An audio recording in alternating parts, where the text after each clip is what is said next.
Good afternoon, everybody. It's time for another edition of Weber This Week, along with my buddy broadcasting here on FingerLakes1.com, Jim Centercrope. We're going to be hashing over many topics in the world of sports, a lot of things going on in the sporting world. Can Justified do it on Saturday at the Belmont?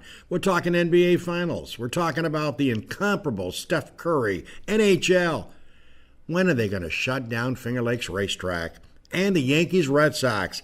And Jim Centercrope will have a comment on his daughter and that fantastic team that won the championship over the weekend at the New York Chiropractic College. This is Weber This Week on a Monday.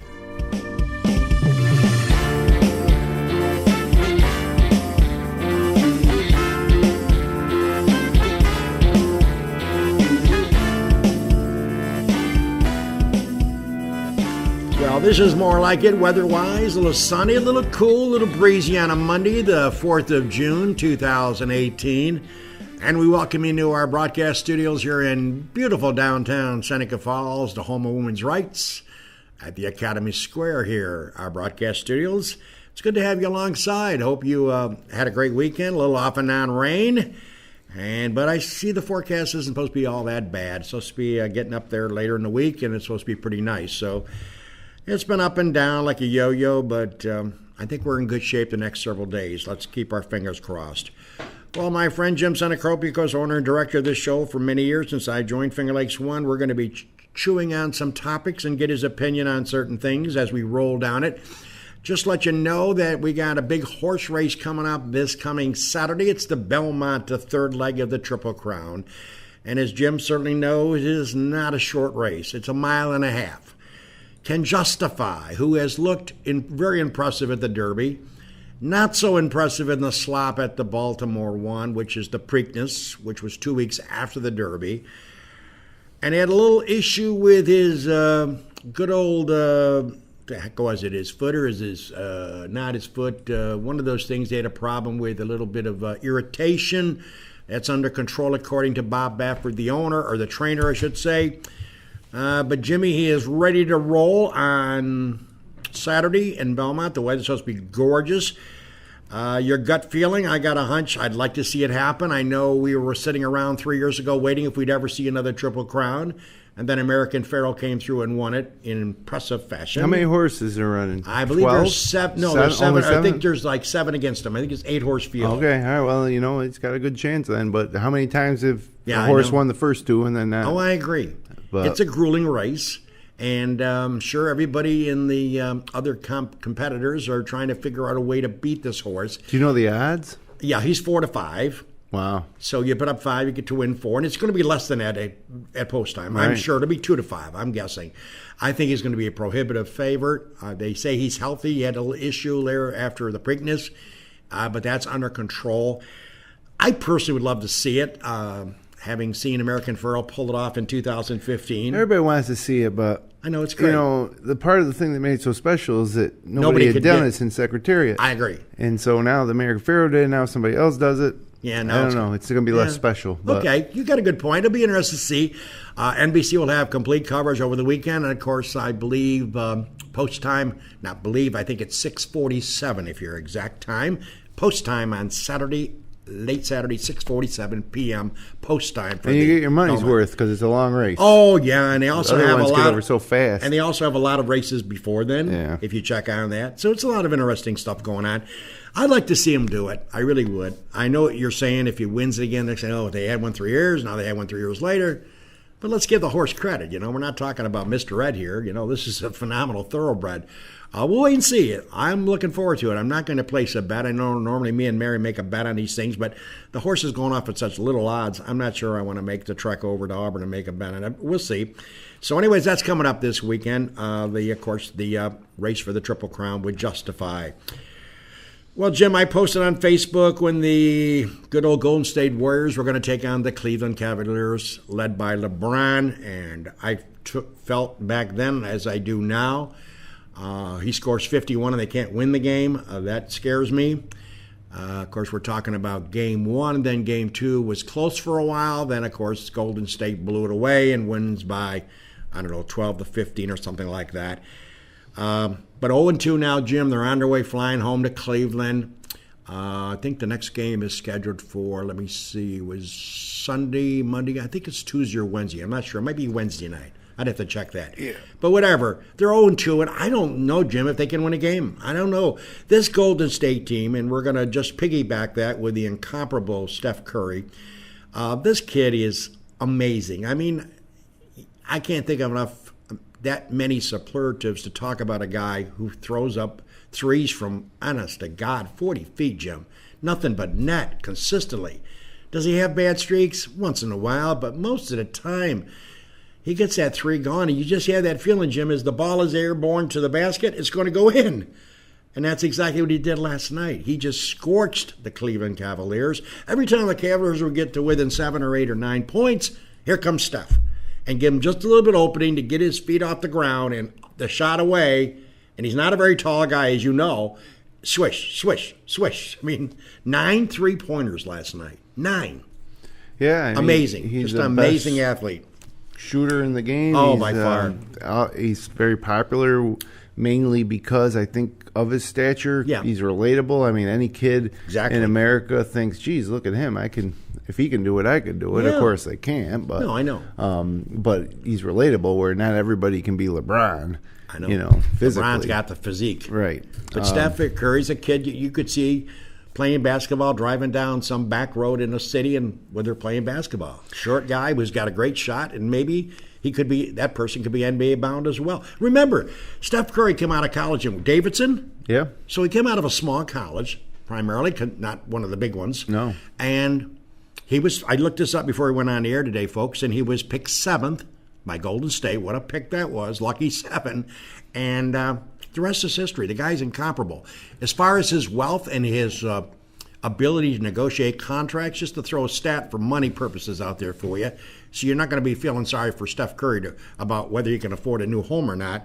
Steph Curry in 2012 signed a 4-year contract with Golden State for $44 million for 4 years. Now, that's not chump change. It's $11 million a year. Not bad, right? Not bad. When you consider you play 82 regular and maybe another 20 in the playoffs, so it's 100-some games. So you're going to make $11 million a year. You fly in first-class airlines, you stay at the finest hotels, and you play basketball. You know, it's not all bad. Well, hold on.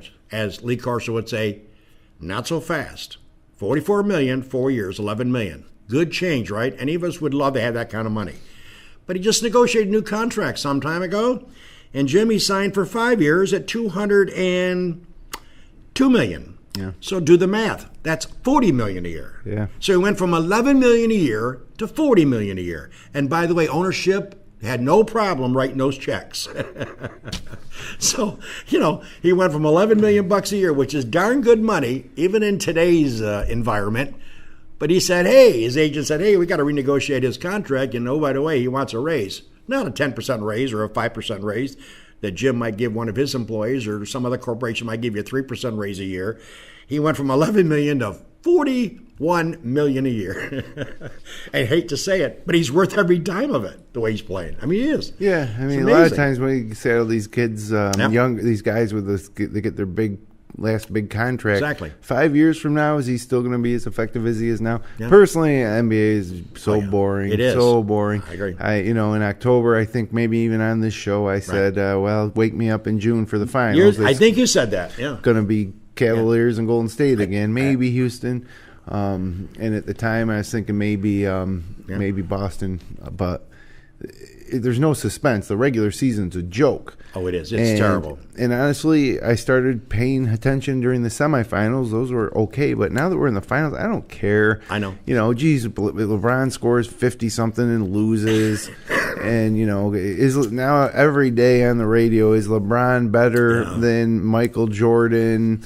It's just there's no drama, But, Jim, you got to get ready for the drama with ESPN, because I'm sure ESPN will pay another few $1 million to LeBron for having broadcast rights for his announcement, which will be coming up in the summertime, because he can get out now, folks. He can opt out of that deal and say goodbye to the Cavaliers with no notice and just sign a contract. If Jim owned another team, he could sign with them if they wanted to go play with them.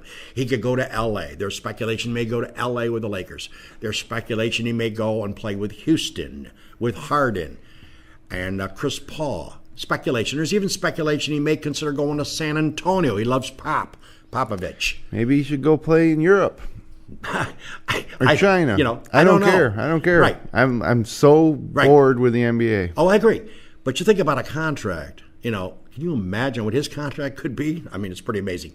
I don't know if he's going to stay in Cleveland. I think that's my point. Again, whoever spends that money, they're going to regret it because he's in order to go somewhere, he's going to want.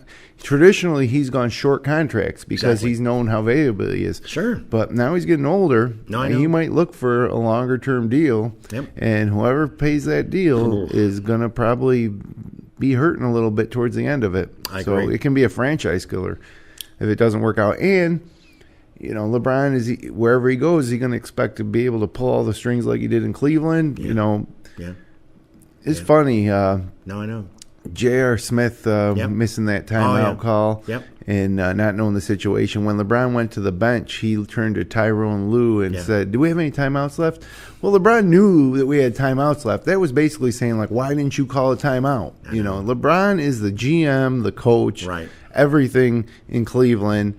And so when people say, well, LeBron doesn't have anything around him, well, it's LeBron's fault. Mm-hmm. So if he wants to go to someplace like Miami, remember he didn't get along with Spoelstra that well when he was there, and Spoelstra's a good coach. Wherever he goes, it's going to be friction. Potentially destroy their franchise. Yes, they'll be title contenders, but it's not that I think LeBron is incredible. Sure. The whole thing is boring to me. It's not. I'm not even in awe of watching him play anymore.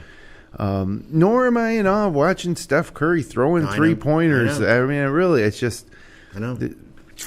Can't. It's amazing. I know. I admire his abilities. You have to admire somebody like LeBron scores 51. You can't win a game with 51 points from your superstar. Can't say that he's laying down. He's trying, but he needs a supporting cast. And, hey, by the way, just thought of something. Let's send out kudos to Dave Barnick. I know he's a big Boston Celtic fan, and I haven't seen my buddy Dave for quite a while. Hope maybe Dave's checking us out today on the show. But kudos, Dave, to your Celtics. I never gave enough love your way because the Celtics did lose Game 7 at home, and that was a shock to me, and I'm sure a shock to you being a longtime Celtic fan. But when you consider they had 2 All-Stars on the bench, not playing because of serious injuries, Kyrie and Hayward, I tip my cap for their effort. They really are amazing. A lot of people, I didn't think would go to the length they went. Yeah, now that's a bright side of the NBA. It's the first situation in the NBA where you got a good team and a good coach, and there you go. It looks more like basketball than one-on-one. I agree. And so that's a bright spot, I guess, for the NBA. Keep in mind, too, Golden State doesn't have Andre Iguodala. That's right. So you think that it's one-sided now. Wait till they get him back. It's amazing. Well, listen, folks, a bright spot in my life is certainly following the NHL. I'm not a big hockey fan. I used to be a Flyers fan. I think I've told you this way back when if you check me out back in the radio days, I used to be a Philadelphia Flyer fan, and somebody asked me, why'd you get involved in watching them? The fighting. I love the brawls years and years. I'm talking decades ago. Bobby Clark, Schmidt, the Hammer, they called him. That's when I got turned on by hockey, literally when there were bloodthirsty hockey players on the ice. And my team was the Flyers, who always got involved in a lot of brawls. And, I mean, they used to let them go at each other big time. So I kind of got turned on by watching this brawl after brawl. So I thought, I'm a Flyers fan, and I loved it. Then I kind of lost interest in the hockey league. I watched a few NHL Stanley Cup games. But, ladies and gentlemen, you have got to think, and you've got to admit, that the story in the NHL, I would say for decades, has been the emergence of a team called Las Vegas, the Knights of Las Vegas. Ladies and gentlemen, they are down 2-1 against Washington. They play tonight, so the Capitals could have a commanding 3-1 lead if they win in Washington tonight. But let me tell you something about Las Vegas, the Knights. 12 and a half months ago, if Jim Sennacorpi was the owner of the Las Vegas Knights, he didn't have one player picked yet for that expansion team. They are an expansion team.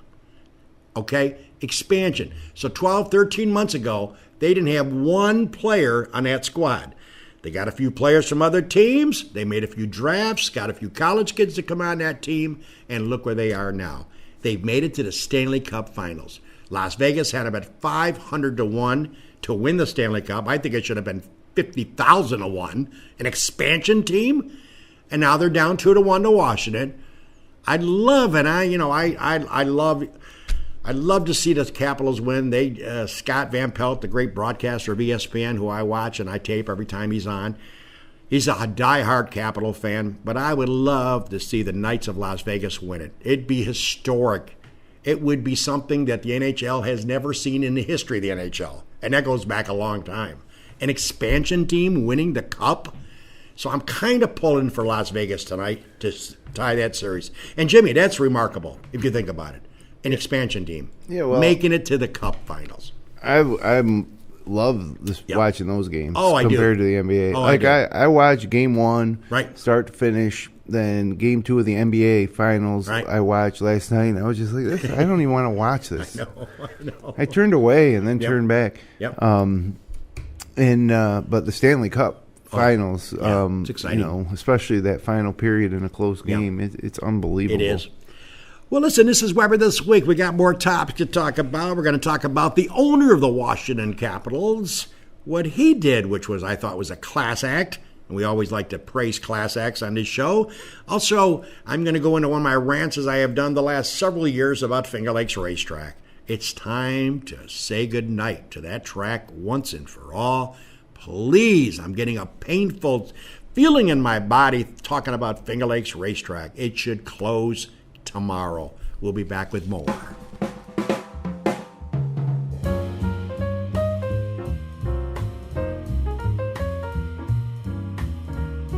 Del Lago Resort and Casino has something for everyone. 2,000 slot machines and 99 gaming tables.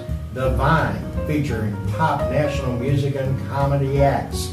The dining options. The Great Portico by Fabio Viviani. The Farmers Market Buffet, the Social Cafe and Bar. And the 14,000 square foot European-style spa. Del Lago offers massages, body treatments, and facials, plus a full-service salon. Visit DelLagoResort.com for more information. Cayuga Lake National Bank. Visit Bill Ryan and his team for all of your banking needs. Offices in Union Springs and Aurora, a fine sponsor of this show for over 30 years. DA Liquor on Britt Street in Seneca Falls. Amy Padula and her team will find the right spirit for you every time. When you stop in, tell Amy the dog sent you. The Gold Hotel welcomes you to come out and enjoy the revitalization of this historic downtown Seneca Falls landmark. Every Wednesday is Ladies' Night with special price drinks and half-priced appetizers. Learn more at thegouldhotel.com.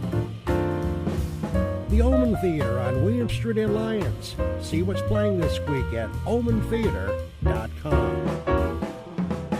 Located off New York State Thruway Exit 41, the McGee Diner has earned their reputation as a popular family restaurant, serving country, fresh, home-cooked meals daily. Stop in for breakfast, lunch, or dinner, and check out their menu at McGeeDiner.com. The Child Advocacy Center of the Finger Lakes is a child-friendly location where allegations of physical or sexual abuse are responded to by a multidisciplinary team of professionals. The team works together to conduct a thorough investigation and to provide necessary support services to children and their non-offending caregivers with a goal of minimizing further trauma to a child. Seneca Metals is an award-winning company that has earned a reputation of going above and beyond to protect the environment and support their community. As an EPA inspector once said, their operation is head and shoulders above the rest. And the Newark Pilots of the Perfect Game Collegiate Baseball League, a minor league team with a major league ballpark. Season ticket packages available at NewarkPilots.com. And the Wilson Press in Seneca Falls. My good pal Rich Rickey and his team can handle all of your printing and mailing needs. Visit them online at wpress.com. Cicino's Live, Laugh, Eat Well. It's the Italian way. It's also the Cicino's way. Visit one of their 3 locations, Waterloo, Geneva, and now at Del Lago Resort and Casino. Order order online for pickup or delivery at Chichinos.com.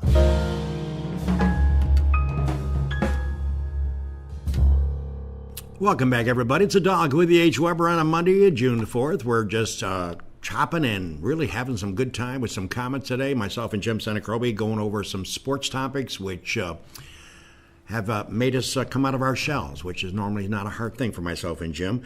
It's welcome back to the show. You know, I'm probably at the age now where I probably appreciate class acts and things that people do that inspire me, that I see, you know, that guy or that woman is really class because what they just did.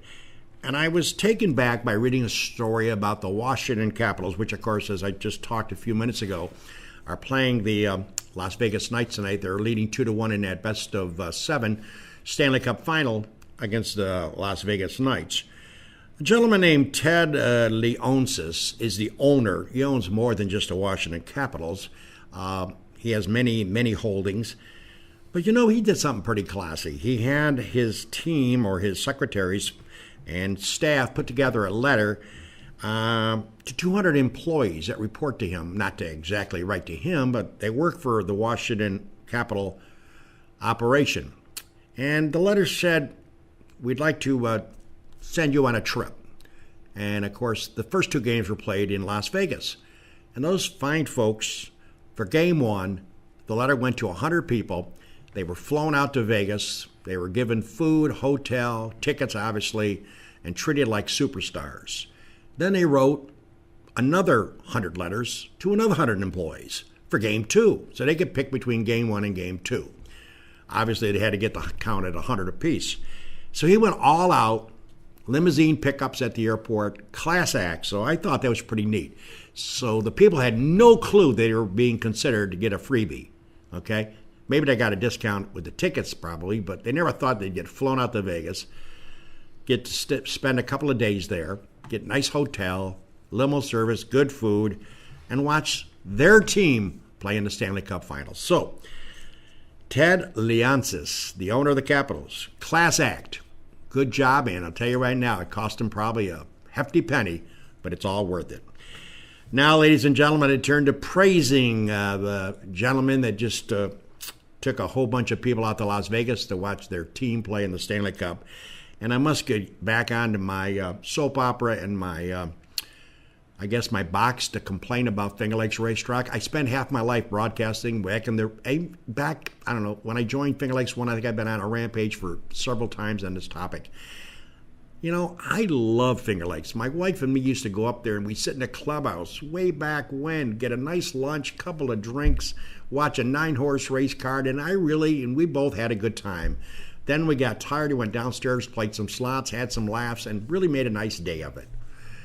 Ladies and gentlemen, please, enough already. I cannot take it anymore. I'm going to go ranting and raving about this again. Got to shut that track down. Not the racino. Keep the slots going. People enjoy going there to play slots, but the track is embarrassing people. It's embarrassing me to watch what takes place there. They only race 3 or 4 times a week as it is, and most times they only have an 8-race field instead of 9, which is ridiculous to me. But most of the time they have, out of the 8 races, they have 2 or 3 with 5 nags in them. Only 5. I don't know why you even waste your time. You know, for people who follow racing and bet on horses every day, and there are a lot of people probably go to track that do that at Finger Lakes, they must get turned off.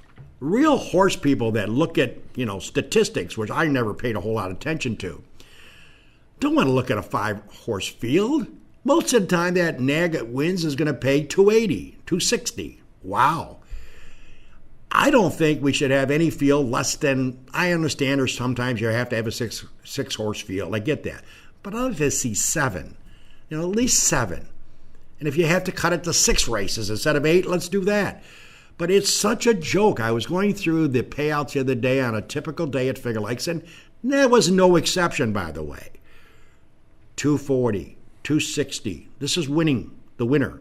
$280. Wow, $310. Wow, $320. That's not racing. I get favorites are going to win. I'm not stupid. I'm 73. This is my first rodeo. I get favorites, heavy favorites are going to win races. But they shouldn't get you shouldn't get a payout of 280 to 320 5 out of the 8 races. That's my point. You got to have more horses to get more people and more nags involved running down the track, so they might pay a $16 or a $20 or a $30 payout. It's a joke. It needs to be shut down immediately. It's agonizing. It's painful. And I realize a lot of people will be losing jobs. I get it, the groomers, and I get the owners and the trainers, the jockeys. I understand the fallout of asking to be shut down, but folks, it has got to have something. The Lagos kicking in some money, keep that place floating. I know the state helps them out. I understand that. I'm a big fan, was a big fan of the track. But those days are over. You can't make it. You can't make chicken salad without the chicken. You can't have a racetrack if you're going to continue to throw 5 and 6 horse fields. It just doesn't make sense. So yes, I'm saying it again. Please, for the betterment of sports fans and horse followers, shut it down. Well, I'm not going to shut it down. The Yankees and Red Sox, ladies and gentlemen, the 2 heavyweights of baseball in the American League East. It's going to be great to follow these 2 squads. And if you're a Yankee fan, update. The Yanks are leading 7-2 in the 8th against Detroit. They got a doubleheader this afternoon and later on tonight. They just got everything's rolling their way right now. Decent pitching, not great, decent pitching. Severino, that guy's phenomenal. An AL East battle between the Yankees and Orioles. He's their ace. They're just amazing team. And the Red Sox, Mookie Betts now is on the disabled list for 10 or 15 days. He'll be back, and I don't see the Red Sox floating away that down the road. I think it's going to be competitive all year long. How does Buck Showalter of Baltimore, who, yes, has a great trajectory and a great history, how does he remain the manager of the Orioles? Jim Senecrope is the owner of the Baltimore Orioles, and his manager's 23 games out. 23! It's June 4th. Jim, at this rate, he'll be out 60 games. How does he keep his job? I know the guy's a legend. I'm not saying he's not a legend.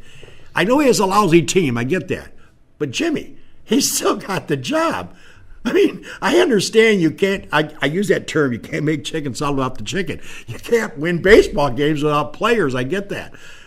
But how long are they going to keep this guy as the manager? It's a tough division. I know it is, but they're 23 out. It's June the 4th. Yeah. We could be looking at them being 50 out. Remember they were Jim Palmer, the days of Jim Palmer and the great Baltimore They've franchise? been good even since then. Yeah, not often though. But all right, Jimmy, let's wrap up the show. Big doings with you and Matt Verkey, celebrating pictures on Facebook. Talk a little about the 6th grade, good old 6th graders, including your daughter, that had a big win over the weekend. Yeah. Wins over the weekend. We, our girls won the local AAU tournament for the 6th grade division. Our U12 or U13, I'm not sure which it is. They won, that went undefeated. They beat the Syracuse Nets in the final, and we're proud of them. Great. Actually, I can put their picture up here. And love to.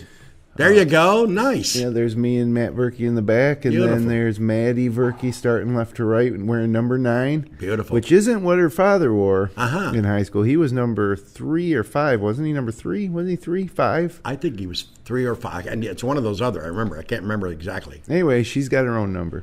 And then next to her is Lauren McDermott, and then Sophie Palladino, my daughter Jackie Sinacropi, Maya Heron, Peyton Verkey, who's just in 4th grade. She's got the number 5 on. Amazing. See that? Wow. So, and then right next to Peyton is Chelsea Korzaneski, and she's wearing 3. I think actually 3, like her dad might have worn 3 in high school, Kevin Korzaneski. Nice. So actually those 3 girls on the right, Maya, Peyton, and Chelsea are all the daughters of guys that were on that 92 state championship team. That was a great team. So it's kind of funny how time moves on, but yeah, these girls played great and they play hard, and we're proud of them, and we're glad that they got to win the tournament. Well, congratulations, girls, from Weber this week, and all of us here at FingerLakes1.com. So we want to send out some love your way, and thank you for playing dead on, and congratulations for the big effort. Hey, by the way, just a reminder, we are looking to get Chad and his brother on, Gordon. Not brothers. Not even related. Oh, I thought they were. No, I apologize. Strange, I didn't know same that. Last name, no relation. Okay, Chad and Gordon Lahr then. All right, well, Chad and Gordon Lahr, I thought they were brothers. Sorry about that. But we're expected to have Chad and Gordon hopefully come on my show here to talk about their phenomenal campaign I love FLX, Jimmy, and it's taking storm. People are going across the world here and sending back pictures with that ILFX on it. It's pretty neat. They've done a great job, and Chad's involved in some remodeling and renovations of different projects that he's working on, him and his team. So we're trying to set that up with Chad, and we hope to get a date this week so we can book that. Also, Joe Siccardi. Remember Joe? Joe, the owner of the Reveille, a longtime friend of mine. I had him on my show way back when we were in the other studios. Joe Siccardi wrote a book. He sent me a copy of it, and I've been starting to read it. Joe, I apologize, I haven't finished it. I have gotten some part of it done. Joe wants to come in, and he's in the area, I understand, and we're going to try to book a date for Joe to come in and talk about his book and how he's doing since he sold the Reveille. So those guests are looking to be scheduled, and if you would like to come on my program and talk about a topic, let Jim Senacropi know, or myself, get a hold of me, and we'll be more glad to consider getting you on this show. So, speaking for the director and the owner, Jim Senacropi, we all hope you have a great weekend, everybody. Enjoy yourself. Take care.